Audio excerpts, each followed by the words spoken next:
Hey, what's going on, Guardians? My name is the Black Link, and I have been playing an embarrassing amount of Starfield over the weekend. I've gone through the story, I'm on my second character, and I'm modding the heck out of the game now. But seeing as how the game is now out for everyone, there were a few quick tips I wanted to share that kind of helped me out early on in the game. Specifically ways that you can power level your stealth, as well as being able to max out your piloting skill really quickly. Starfield works very much in the vein of older Bethesda games, in that once you unlock a skill tree, you'll be able to upgrade that skill tree all the way up to level 4. But instead of simply requiring you to just level up, you'll need to complete specific challenges for each upgrade. First off is stealth. Very early on in the game, you're going to get the main mission, the Old Neighborhood. This is like the second mission in the story, so you're basically not going to be able to miss it. During that mission, you'll make your way onto an outpost in the Nova Galactic Star Yard that's been overrun with spacers. One of the spacers during this mission is going to have a note that you can loot titled Secret Outpost, and reading that is going to give you access to the side mission, the Mantis.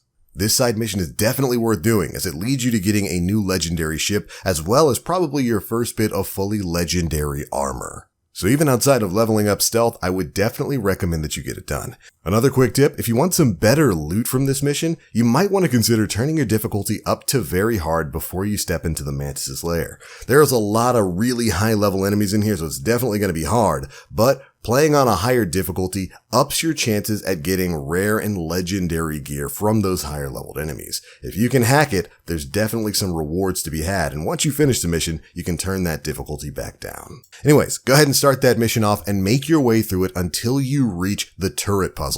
This will be a room with a bunch of very high leveled turrets at the end of it, and some tiles on the floor with plenty of letters on them. Now the trick here is to spell out the word TYRANNIS. By walking on the tiles in this particular order, you'll make your way to the end of the room without activating the turrets. Now, to be fair, you can also just pop an amp and sprint all the way to the end of the room. You'll move so quickly that the turrets really kind of can't keep up with you. There you can hit a button which will open the door in the back, allowing you to continue on, but spelling out TYRANNIS is the intended way to get this done. Make sure you loot the guys who are in this room as well, as they oftentimes have great gear too. Anyways, once you've made your way past the turrets and through the door in the back of this room, simply turn around. This is where you can start farming up your stealth ability. Even though the turrets have been deactivated by you completing the puzzle, they're really still active in the game and they're still considered enemy combatants. But shooting them now isn't going to get any aggression from them. They aren't going to respond to it at all, and they've got a ton of health. So here's where you can farm things up. If you haven't already, go ahead and unlock the stealth skill, put on a fully automatic weapon since every bullet you fire is going to count as a stealth attack, then crouch behind the turret and just take pot shots at it. Watch how quickly your stealth skill builds up.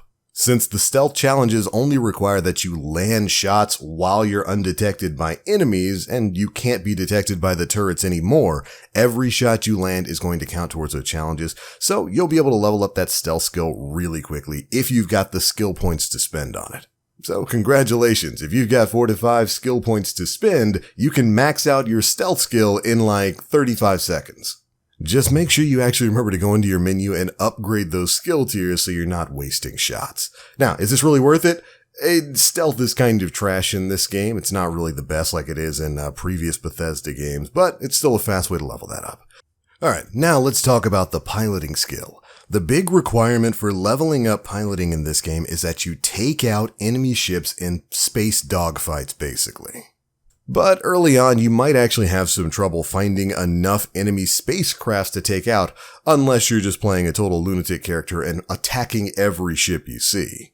Thankfully, there's a much easier way to get this done, and you can do it right from the first major planet in the story, New Atlantis.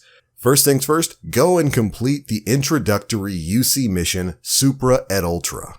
You can do this over at Commander Tuala, who will ask you if you want to join the Vanguard. This mission's super quick, it's literally just introductory, but a part of this mission will be taking the Vanguard exam, and a part of that exam is making use of their flight simulator. This will put you into a simulated dogfight in outer space, and the ships you destroy in this simulation actually count towards this challenge. And once you complete your initiation into the Vanguard, you can use the ship simulation whenever you want. This makes getting enemy ship kills much easier, as you'll need to destroy 5 ships to get past tier 1, 15 to get past tier 2, and 30 to get past tier 3. That's a lot of dogfighting, but thankfully you can get it all done in about 30 minutes by just doing pilot simulation over and over again. Quick tip for that, before you head into the simulation, change your game difficulty to very easy. That'll make taking these enemy ships down a lot easier, which of course will get you to upgrade your piloting skill a lot faster. And piloting is definitely worth leveling up. The higher your piloting skill, the bigger and better class of ship you can purchase and utilize. So I would absolutely recommend saving up some skill points and unlocking this as quickly as possible. This is probably your best way to get it done.